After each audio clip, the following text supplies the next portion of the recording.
Mixed berries and coconut dog treat recipe. It's really easy to make.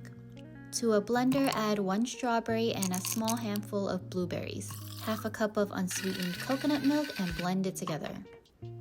Pour this into your treat mold. I'm making the treats in a shape of an owl and moon. Freeze it for 3 to 5 hours, and once you pop them out, this is how the treats look. Strawberries and blueberries have lots of vitamins and fiber. These are great to use as a meal topper or a treat in the middle of the day. Pop them all out and store them in your frozen treat container. Keep frozen until you're ready to serve.